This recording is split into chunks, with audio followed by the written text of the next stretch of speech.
Hello everybody, welcome back to the ZHP Garage. Hope you guys are having a good one today. So we got a special car here in store. So this car is owned by someone that both me and the master mechanic have gotten connected with here recently. We have been working on some of his cars here and there. Whenever we get some time, we come down and work on his cars. Today he is pulling out his 1969 Z28 all factory original Camaro. There's a couple issues with the carburetor and not running correctly. Let's pull the Camaro off the rack. Let's check this thing out.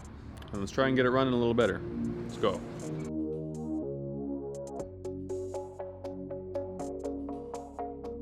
What's going on YouTube? Today we're here at this nice shop. We got in touch with this guy, been coming down doing the work for him. He's got like a baker's dozen. He's got a couple handfuls of Camaros. First gens, couple Corvettes, some really cool stuff. So today we're gonna check out his very unique 69 Camaro Z28. It's got the DZ302 in it. Traveled all over. The car's been all over the place, all over the world. It's all documented. Very trick car. We can go for a drive. We can check it out. Come on, man. Let's go look at it.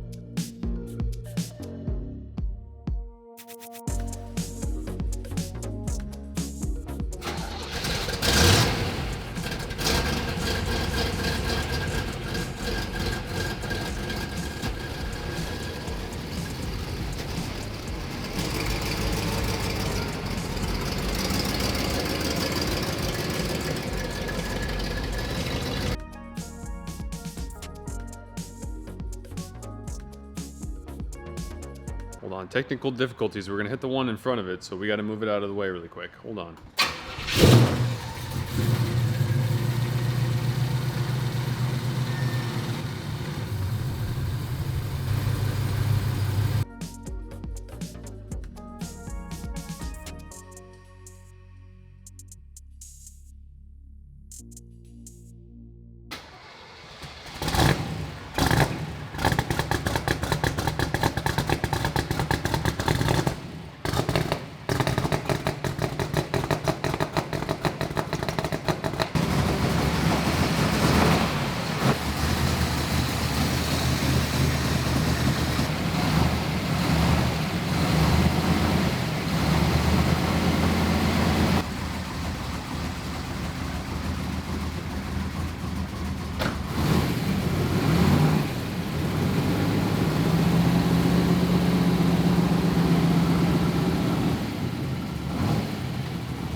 Alright, so we got the car pulled out here, but before we go on a test drive, we are going to take a little walk around the car.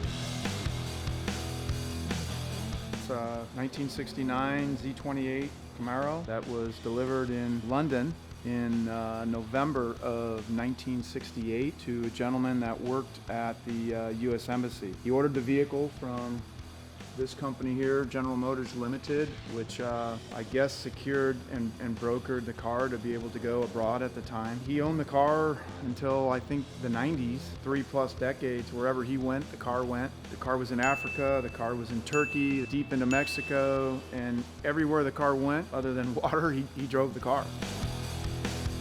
The car's got 94,000 original miles on it, and 93,000 of those miles was put on by the original owner up until about somewhere in the 1990s, I believe, when the second owner bought it. The original owner retired from the embassy. Car was restored back to pretty much really the original condition, close to the original through all the photo documentation. So these are original pictures of the car, and this is 1969, so this is when the car was about 9 months old. This was in 75 at the American Embassy in Africa. So this is just a small poster board for car shows of where the car's been and the documentation of the car.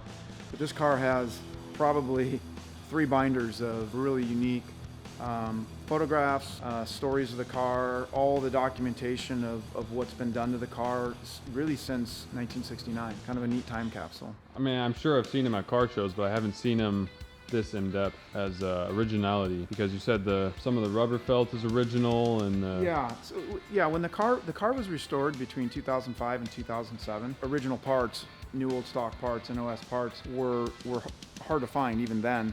And a lot of this, the majority of this car was restored either with the original parts of the car, like the interior, it's original. The upholstery is original, the door panels are original, the steering wheel's original, not cracked. So a lot of this car was truly restored, not parts that were replaced. The weather stripping, a lot of the window fuzzies, anything that they couldn't restore or reuse was replaced with new old stock parts. So this is not a reproduction restoration car, and you can see it. You can see it by the fit and finish. You're gonna see it when we drive it. It's gonna feel like it's a 60s car that isn't a restored car. And I think that's one of the unique things about this car is it was restored with GM quality parts rather than repop parts.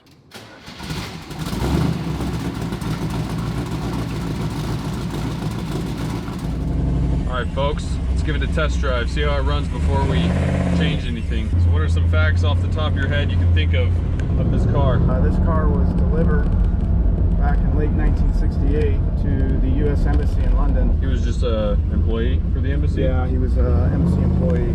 It's been written up in a magazine back in 2013. I showed you that. Cars travel more than me. Yeah.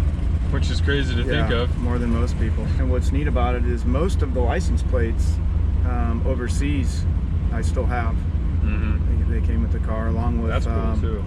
Along with the build sheet and all the other documentation. The guy that originally owned the car didn't throw away anything, and he documented everything with pictures and all his travels, and so there's all kinds of photos from wherever the car went all over the world in places that were documented by his handwriting, which is kind of neat.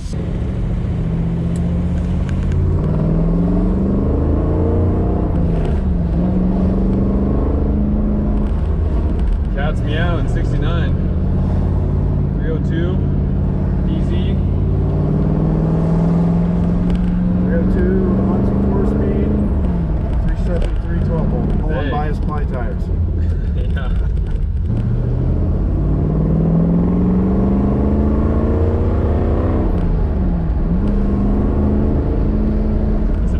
Something like that's considered a cruiser.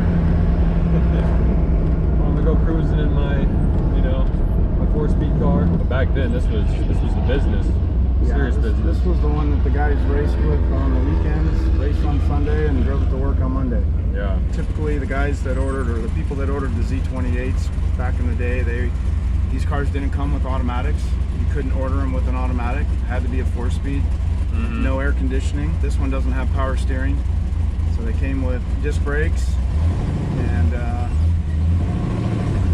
underestimated 290 horse 302. I wonder what the guy with the embassy was doing ordering this. I wonder if he ever raced it or if he just wanted to have a cool car. I don't know. Yeah, I think this was his daily driver. It's the only car he owned, as far as I know.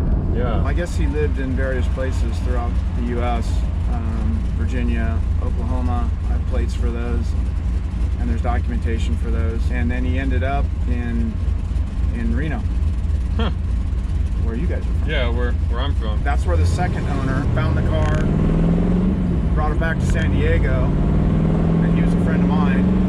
He lives in Tennessee now, and he restored the car. And I had bought a lot of cars from him over the years, and a lot of parts, and I ended up purchasing this one from him. So I've owned the car since, I think, 2014. It is very drivable. Yeah, like you can feel it. And I've had other tires on it, BFGs on it, on rally wheels, so it still looks, authentic. So I mean, it's a very drivable car. I have a few of these, so it's hard to Get around to it. Yeah, it's hard to get them all out. But Yeah. Yeah, it should be driven more. I mentioned it to you earlier. This car was ordered without a cowl hood. There's no cowl induction or a rear spoiler, which most of them were ordered without and then were added later. This car, as it sits today, is pretty much exactly the way it was when it was delivered in November of 1968. And at one point in its life, it had luggage rack on the trunk for when the guy was traveling all over. Yeah, that's evidenced by the photos. That's crazy that he took the car everywhere with him. It's rare to see someone do that. It's kind of a hard thing to do, to take a car that many places with you.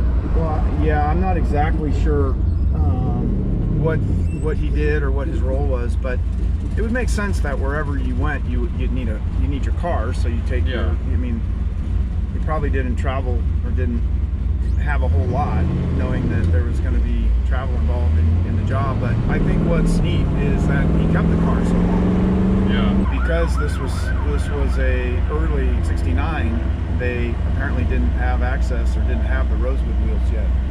So this wheel doesn't technically match the rest of the rosewood dash, but that's how it was delivered in November of '68. That's funny. And this is actually the original wheel.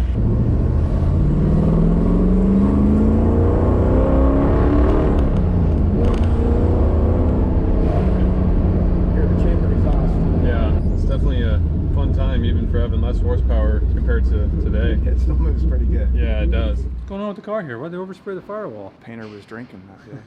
It was done on a Friday afternoon. Got all the writing on there, tagging the car and everything. Yeah, exactly the way it was, based off of photos from the original when the car was delivered back in late '68. So luckily they had pictures of the whole motor, so they could, when they restored it, they could restore it back to How it was. yeah, back to how it was. You're the third owner on this And thing. they're still all alive. Oh man. Yeah, and I'm the youngest. Yeah, I was gonna say.